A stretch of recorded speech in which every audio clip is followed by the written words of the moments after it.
বিশেষ অতিথি আছেন নবীনা সাহেব এবং এখানে উপস্থিত আছেন বিশিষ্ট কবিবৃন্দ। আসসালামু আলাইকুম। আসলে ওই 75-এর এই 15 আগস্টের কথা বলে ওই স্মৃতি ধরে এখনো বেঁচে আছি। তবে আমি আগেই বলে নিই, আজকে বীর বাংলার 15 বছর পূর্তি উপলক্ষে এই আয়োজন এবং সমাজের মানুষ ছেলেমেয়েদেরকে ভালো রাখার দায়িত্ব কিন্তু এটা আমাদেরও আছে। শুধু যে জনপ্রতিনিধিরা সব করবেন সেটাও কিন্তু না। আমি মনে করি সমাজ মানে আমরা, সমাজ মানে তরুণ সমাজ, তরুণ সমাজ মানে আমাদের বাচ্চারা। আমি একটাই অনুরোধ করব আপনাদের কাছে, আপনারা যারা এখানে মুরব্বী আছেন, বাবা মারা আছেন, আসলে আমাদের দায়িত্ব কিন্তু বাচ্চাদেরকে আগলে রাখা। আমরা যেহেতু মুসলমান, সবার আগে আমাদের উচিত আমাদের বাচ্চাদেরকে নামাজ শিক্ষা দেওয়া, কোরআন নামাজ, ওটার প্রতি আগে মন দিতে হবে। একটা বাচ্চা, বিশেষ করে ছেলে বাচ্চা, ছোটবেলা থেকে বাড়ির পরিবেশ দেখে যে বাবা মারা সবাই নামাজ পড়ছে, কোরআন শরীফ পড়ছে, তারা কিন্তু বেপথে বেলানে যেতে পারে না। তরুণ সমাজ ছেলেগুলো বিপথে চলে যাচ্ছে, নষ্ট কিছু কিন্তু না। কেন আমরা যদি নিজেরা একটা কয়েকজনকে মিলে যদি আমরা একটা কমিটি গঠন করি, আমাদের খোঁজ নেই কোন এলাকার ছেলেরা কোথায় যাচ্ছে, কি খারাপ কাজ করছে, কি তৈরি করছে, তখন আমরা তো ওগুলো নিজেরাই প্রতিরোধ করতে হবে। হ্যাঁ, যখন আমরা পারবো না তখন আমরা সেরা জনপ্রতিনিধির কাছে দিব কিংবা আমরা প্রশাসনের কাছে দিয়ে দেবো। আমরাই পারি, যারা আমরা এদেশের নাগরিক, আমরাই পারি এগুলা প্রতিরোধ করতে, আমরা যুব সমাজকে ভালো রাখতে। অভাব অনটন সব জায়গায় আছে। আমাদের বাংলাদেশ কিন্তু অনেক গরিব ছিল, অনেক বেকার ছিল। আমি জানি আমাদের মাননীয় প্রধানমন্ত্রী জননেত্রী শেখ হাসিনা আপা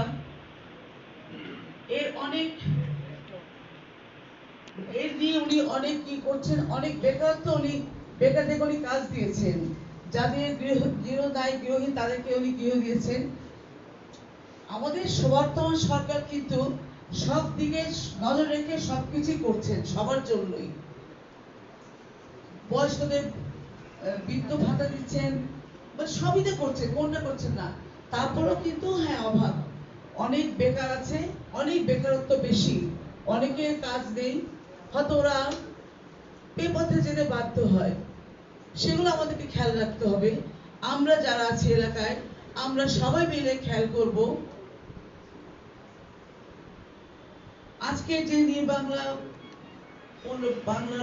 15 বছর পূর্তি হলো, আসলে আমি যখন এখানে 75 এসেছি, আমি তো নারায়ণগঞ্জে কেউ না, আমার কেউ নাইও, আমি বিয়ে হয়ে 75-এ নারায়ণগঞ্জে এসেছি। তখন আমার জানা মতে দুটো পত্রিকা ছিল, একটা হচ্ছে খবরের পাতা আর একটা ছিল শীতলক্ষা, আর কোনো পত্রিকা ছিল না। এখন মনে হয় কতগুলো জানি না, অনেক হবে, অনেক অনেক, মানে হাতে গোনার বাইরে পত্রিকা এখন বেরিয়েছে।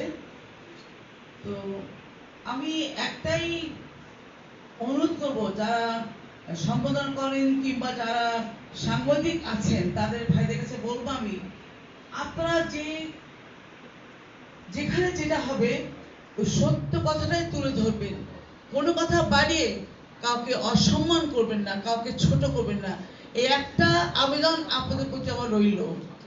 আর আমি আসলে আমার ছেলে আজমির ওসমান সারা বাংলাদেশে, ও যেটা আমার ছেলেদেরকে বলছিলাম, সারা বাংলাদেশে যে বিগত আন্দোলন গেল, অবরোধ এবং হরতাল, কোথাও আমি এই ঘটনা এগুলো শুনি নাই। আমার ছেলে 2 মাস পাহারা দিয়েছে। এখানে কোনো অরাজকতা হয় নাই, কোনো জ্বালাপোড়া হয়নি, কোনো সন্ত্রাসী হয়নি, কিছু হয় নাই। আমি নারায়ণগঞ্জবাসী বন্ধুবাসীকে আবারও আমার পক্ষ থেকে অনেক অনেক ধন্যবাদ, যে নিউ বাংলাকে অনেক ধন্যবাদ যে আপনারা স্মরণ করে ওকে যে সময় দিয়েছেন। এজন্য আমি আমার পক্ষ থেকে, আমার পরিবারের পক্ষ থেকে নিউ বাংলাকে অনেক অনেক শুভেচ্ছা জানাচ্ছি। আর আমি আছি যখন আপনাদের কোনো প্রয়োজন হবে, এই পত্রিকার জন্য যে কোনো প্রয়োজন, যে কোনো সহযোগিতা, ইনশাআল্লাহ আমি আপনাদের পাশে থাকবো। পরিশেষে আছেন সবাইকে আমি আমার অন্তরের অন্তঃস্থল থেকে অনেক অনেক দোয়া এবং শুভেচ্ছা ধন্যবাদ জানাচ্ছি। সবাই ভালো থাকবেন, সবাই আমার জন্য দোয়া করবেন, আমি যেন ভালো থেকে আপনাদের সাথে থাকতে পারি, আপনাদের কাছে আসতে পারি। সবাইকে আবার অনেক শুভেচ্ছা, ধন্যবাদ। জয় বাংলা, জয় বঙ্গবন্ধু। আমি বোধহয় ফিনিশিং দিতে যে শেষ করতে পারিনি। আমি সঞ্চালক সাহেবের কথার প্রেক্ষিতে একটু বলছি যে সঞ্চালক সাহেব আমার কাছে গিয়েছেন এর আগেও। আমি আজকে এখানে দাঁড়িয়ে বলছি যে মিলন এখনো ছোট মানুষ আছে, সঞ্চালক সাহেব যদি মিলনের সাথে থাকে তাহলে পত্রিকা অবশ্যই মানসম্মত একটি পত্রিকা হিসেবে দাঁড়িয়ে যাবে। আর সেই মানসম্মত পত্রিকার কাগজপত্র রেডি করে যখনই যাবেন সেই কাগজপত্র নিয়ে মন্ত্রী মহোদয় বলেন, ডিজি মহোদয় বলেন, সচিব মহোদয় বলেন, যেখানে যাওয়া দরকার আমি যাব। এই পত্রিকার জন্য যতটুকু সময় দেওয়া আমি দেওয়ার চেষ্টা করব। ধন্যবাদ।